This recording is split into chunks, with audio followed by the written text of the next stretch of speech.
Baik, kita bakal mulai ya, yaitu kalimat fi'liyah dan SPOK ya.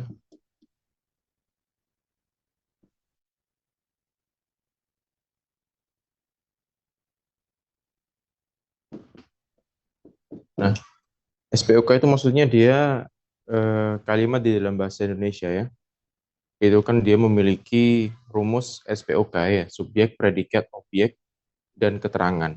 Anggap saja kita cuman ambil SPO-nya ya, SPO-nya. Karena sebagaimana yang ada di jumlah fi'liyah, kalimat fi'liyah itu kan cuma ada 3 komponen ya. Fi'il, fa'il, plus maf'ulun bihi. Itu kalau teman-teman masih ingat, seperti itu teman-teman. Ya, semoga masih ingat ya. Jadi SPO itu subjek, predikat, objek. Ini jelas ya. Coba saya lihat kamera.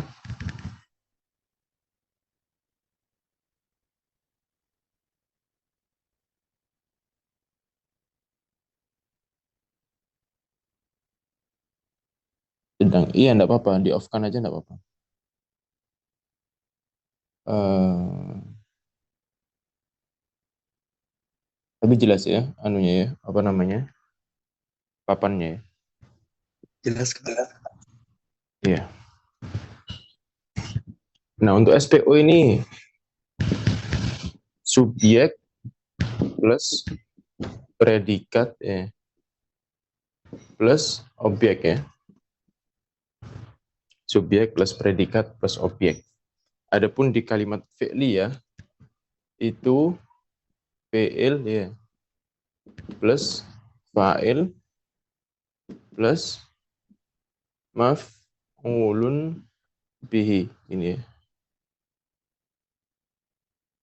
Kata kerja plus fa'il plus maf'ulun bihi. Nah, eh, jadi kalimat fi'liyah dan SPO itu punya kesamaan ya, punya kesamaan. Pada intinya keduanya berbicara mengenai apa namanya, kalimat yang berkaitan tentang kata kerja, kalimat yang ada kaitannya dengan kata kerja. Nah, perbedaannya di mana? Perbedaannya itu hanya di sisi peletakan dan penerjemahan, teman-teman. Jadi dari sisi peletakan dan penerjemahan. Misalnya seperti ini. Muhammad, ini kalau SPO ya, membeli, jangan membeli ya. Bahasa Arabnya terlalu panjang. Muhammad ya, sedang minum air putih ya maksudnya. Maka kita bisa breakdown untuk tiap tugas masing-masing kata itu seperti ini. Muhammad sebagai subjek, sedang minum sebagai predikat, dan air sebagai objek. Nah, singkatnya teman-teman, ya bentar ya. Nah, singkatnya teman-teman, bagaimana kita menganalisa demikian? Kalau kita menganalisa subjek, ini kaitan dengan 5W1H. Kalau teman-teman ingat ya, di bahasa Indonesia kan ada ya. Gimana itu?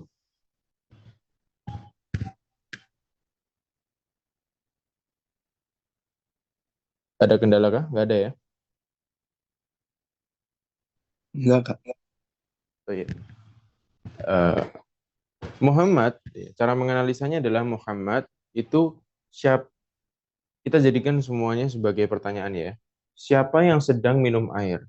Maka kalimat ini menyatakan subjek. Lalu untuk menyatakan predikat, apa yang dilakukan Muhammad? Sedang minum. Berarti predikatnya sudah ketemu. Apa yang diminum oleh Muhammad? Air. Maka air itu objek.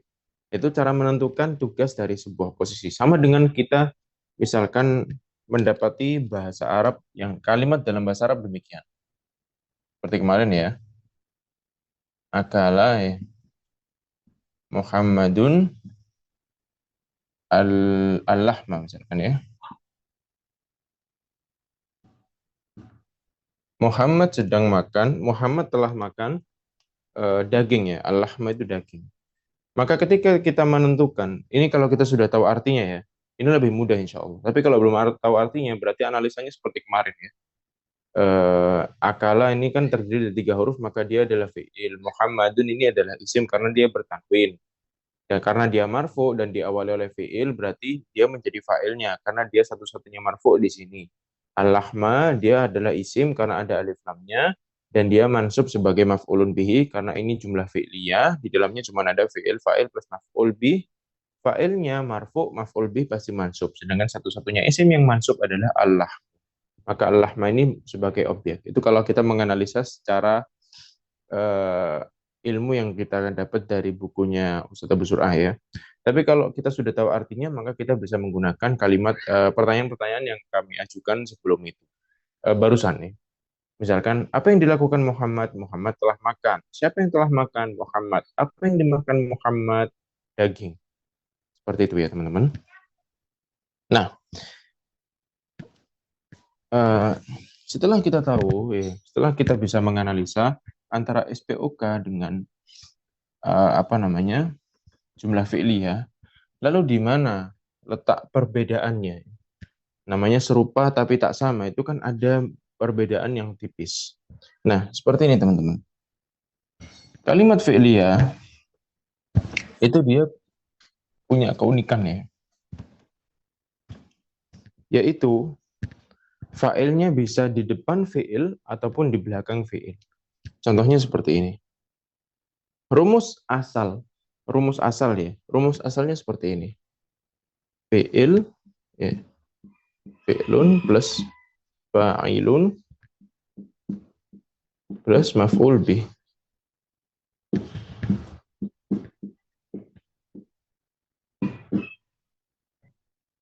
Seperti ini teman-teman. Nah, ternyata bisa juga seperti ini.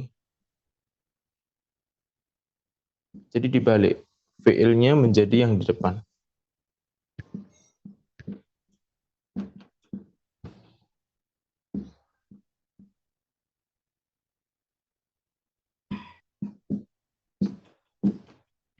Nah, seperti ini teman-teman.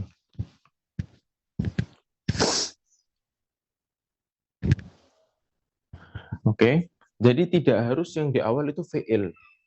Nah, pertanyaannya, oke, kalau misalkan yang di depan fa'il, berarti kan dia bukan jumlah fi'liyah, tapi dia jumlah ismiyah. Betul, teman-teman. Dia adalah jumlah ismiyah, bukan jumlah fi'liyah. Tapi kita di sini tidak sedang membahas apakah ini jumlah ismiyah atau fi'liyah, tapi kita sedang membahas keterkaitan antara fi'liyah dengan SPO. Ya, karena kita sedang membahas bagaimana sih untuk membawa kalimat fi'liyah ini ke bahasa Indonesia sehingga kita lebih mudah untuk menerjemahkan. Itu intinya dalam pertemuan sekarang. Nah, akan tetapi yang perlu diperhatikan teman-teman, dari fi'il, fa'il plus maf'ul bih dan fa'il plus fi'il plus maf'ul bih, itu tentu ada perbedaan. Ada perbedaan. Karena apa? Karena yang di atas ini dia adalah rumus dasar ya. Rumus dasar. Nah, rumus dasarnya itu di sini. Jadi setelah fi'il itu harus ada fa'ilnya. Itu harus ada fa'ilnya. Seperti itu teman-teman. Nah, itu kenapa? Waktu teman-teman menghafal fa'ala fa'ala fa'alu, yaf'ulu yaf'ulani yaf'uluna, ya. Domir pada fi'il madhi maupun mudhari, itu penulis sampaikan setelahnya ada huwa. Ya. Jadi harusnya kalau mau lengkap dalam mentasrif, itu kita tambahi domir munfasilnya. Seperti fa'ala huwa fa'ala huma fa'alu hum fa'alat hiya fa'alata huma fa'alna hunna sampai akhir. Itu kalau kita ingin mentasrif secara lengkap. Karena apa? Itu berkaitan tentang dengan ini. Dengan yang kedua ini. Karena apa? Karena rumus dasarnya itu adalah fi'il plus fa'il. Maka ketika fi'il ini didahului oleh fa'il, ya, maka setelah fi'il ini harus ada fa'ilnya. Nah, teman-teman yang bingung, kami kasih contoh ya. Yang ini bisa di screenshot atau diapain dulu ya. Sebelum kami hapus. Saya hitung sampai 2 ya. 1, 2. Oke, kita bakal hapus. Lalu kita kasih contoh sesuai sama yang pertama dan yang kedua.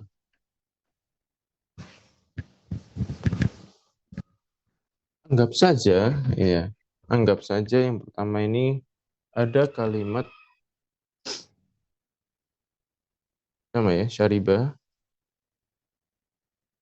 Syariba ini minum ya. Syariba ini telah minum. Syariba Hashimun alma. Ya. Hisham telah minum air. Lalu kalimat yang kedua, Hishamun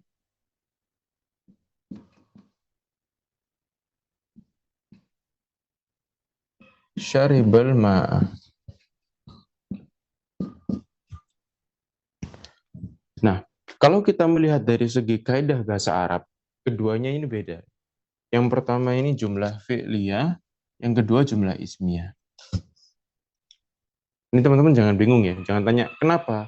Karena ini sudah rumus, ini saklek. Ya, saklek nggak bisa dirubah. Kalau teman-teman makin bertanya, kenapa kok harus seperti ini? Ya sama dengan teman-teman tanya, kenapa kok SPO itu harus SPO? Kenapa kok nggak SOP? Malah jadi peraturan nanti ya. Kenapa nggak ABC lah atau apa? Teman-teman akan pusing sendiri.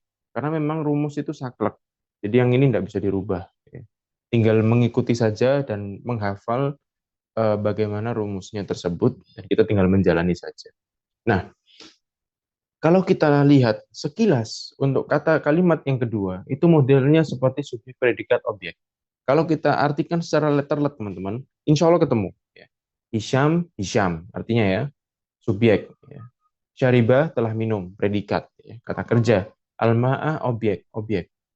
Jadi, kalimat kedua itu lebih mirip SPO daripada kalimat yang pertama, meskipun dua kalimat ini ketika kita artikan, harusnya itu memiliki arti yang sama, yaitu Hisham telah minum air ya. Hisham telah minum air.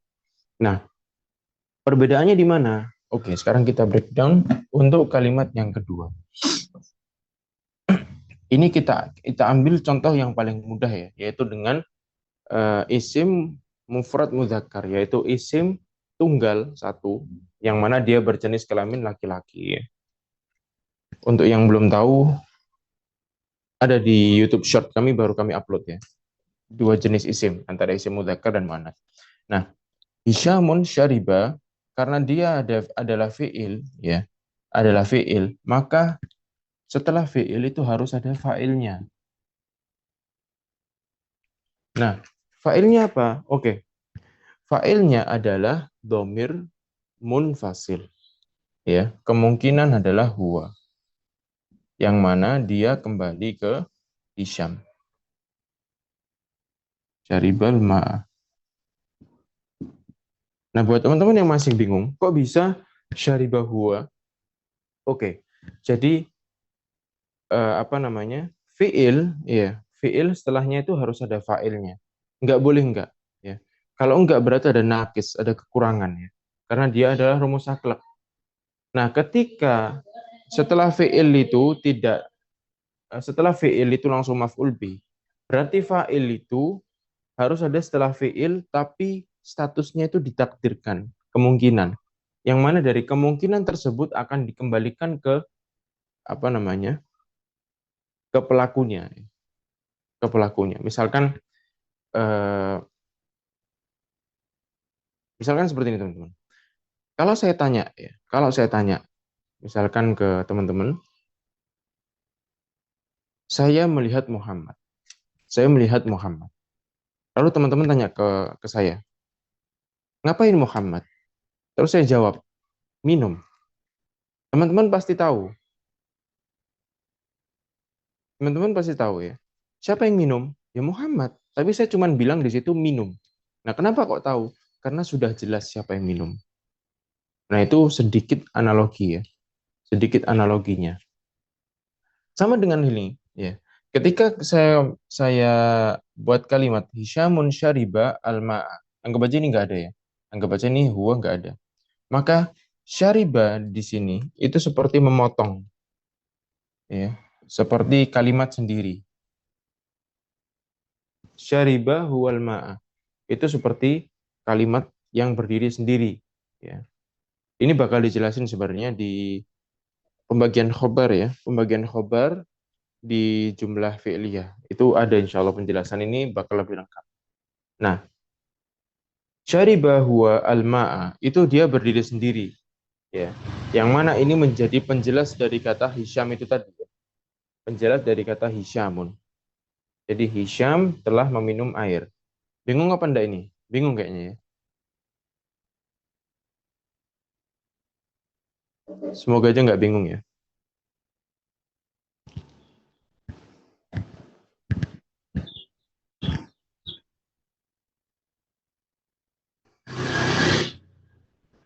Nah, Hishamun syariba huwa al-ma'a, ya.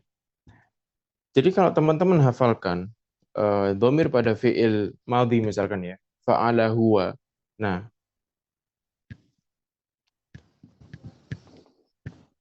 fa'ala huwa,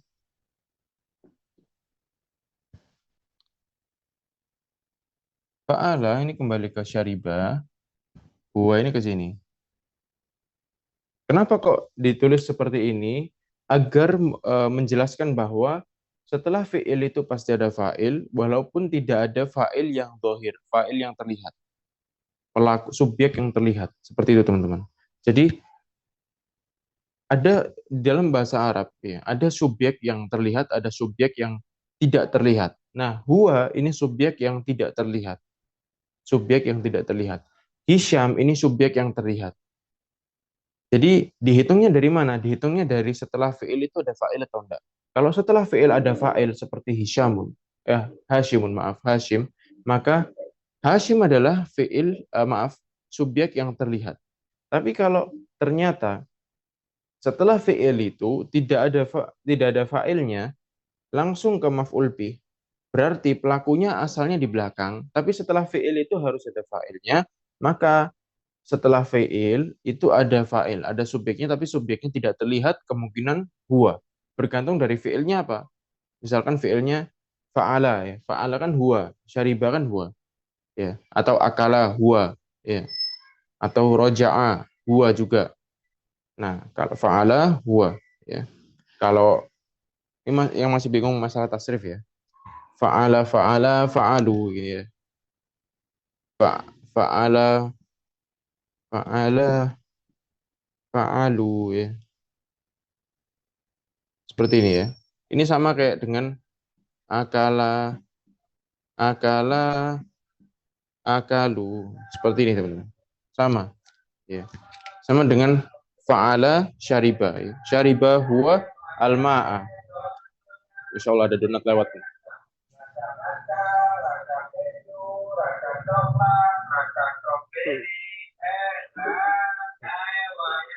Seperti itu teman-teman ya. Ada iklan. Nah, jadi syariba Hishamun al-ma'a ini adalah jumlah fi'liyah. Tapi kalau yang kedua Hishamun syariba huwa al-ma'a. Hisham ini adalah jumlah ismiyah yang mana khobarnya ini isinya jumlah fi'liyah. Khobarnya isinya jumlah apa? Kalimat fi'liyah ya. Kalimat fi'liyah. Kalimat fi'liyah terdiri dari apa? Fi'il, fa'il plus maf'ul bih. Ini juga seperti itu ya. Ini menjadi fi'ilnya, ini menjadi fa'il, ini menjadi maf'ul bih. Maf'ul bih. Ini sebenarnya khobar teman-teman. Hisham ini sebagai mubtada'nya.